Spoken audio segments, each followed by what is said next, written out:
అన్న జై భీమ్ జై భీమ్ జై భీమ్ అంటారు. అన్నివ్వండి, ఏం కాదు, జై భీమ్ అన్నివ్వండి, నో ప్రాబ్లం. మీరేమన్నా తెలుసా, జై భీమ్కు పైన కూడా ఉన్నాడు నా రాజు, మై కింగ్ అని చెప్పండి. ఆ భీమును నిలబెట్టింది నీ రాజు.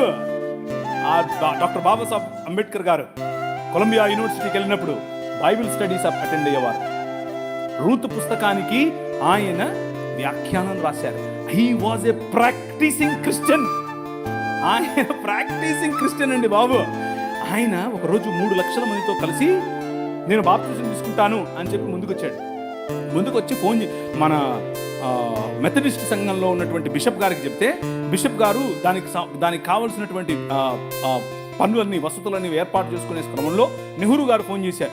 నెహ్రూ గారు ఫోన్ చేసి, ఏంటండి మీరు ఇలా చేస్తున్నారంట, ఇలా చేస్తే మీకు ఈ పొలిటికల్ అపోజిషన్ ఎక్కువైపోద్దని చెప్పాడు. ఎప్పుడైతే మనోళ్ళు మాకొద్దండి, మీరు పొలిటికల్ కన్వర్షన్ అంట మాకొద్దు అని చెప్పి నెహ్రూ గారి ఒత్తిడికి లొంగారు. ఒక పక్క ఇంకొక ఆయనేమో గోసి కట్టుకుని నిరాహార దీక్షకి వెళ్ళాడు. ఏమని, నువ్వు వెళ్తే ఏ మతానికైనా వెళ్ళు కానీ క్రైస్తవానికి వెళ్ళొద్దని. ఆయన నన్ను అత్తే నాకేంటి, నేను యేసు ప్రభువుని అనుసరిస్తా అని చెప్పాడు. ఎవరు? Doctor Babasaheb Bhimrao Ambedkar.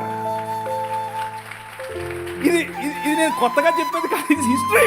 This is history. ఆ జై భీమ్ వాళ్ళకి తెలియదు. చెప్పండి, వెళ్ళి ధైర్యంగా చెప్పండి.